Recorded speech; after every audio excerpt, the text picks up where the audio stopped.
Earlier this week, President Obama met with law enforcement from around the nation to talk about stricter gun control laws. Now, the hope is that with the backing of law enforcement, Congress will push through new laws the president's been calling for. But what about law enforcement not being behind the president's plan? Ben has the reality check you won't see anywhere else.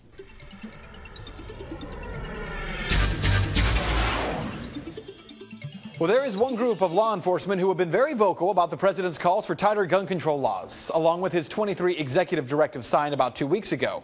That group of law enforcement, county sheriffs from across the country. In fact, there are now 228 county sheriffs across the nation and a number of sheriff associations that have come out vowing to defend the Constitution. In order to do that, they say they will not enforce any federal law that violates the Second Amendment rights of the people in their counties.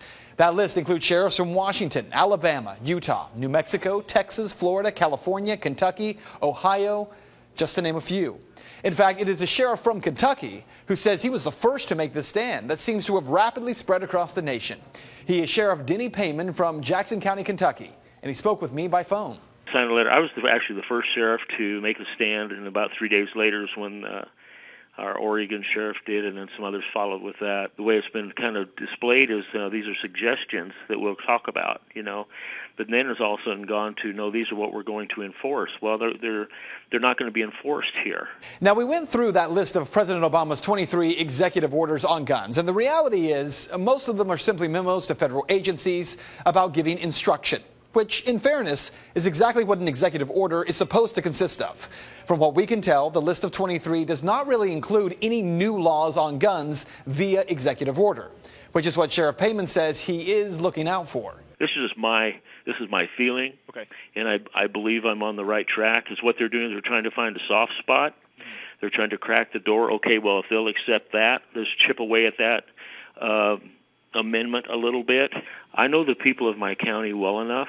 I know the people that still have basically a patriotic blood that runs through them and that still stand on the Constitution. And I'm not going to disarm those people. These are the good citizens. These are the people that are trying to protect each other and themselves. And to disarm one of them is why the Second Amendment was created.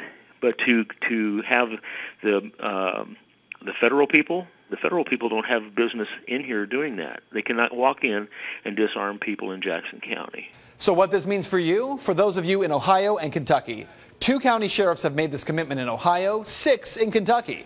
That includes the sheriffs of Boone, Kenton, and Claremont counties.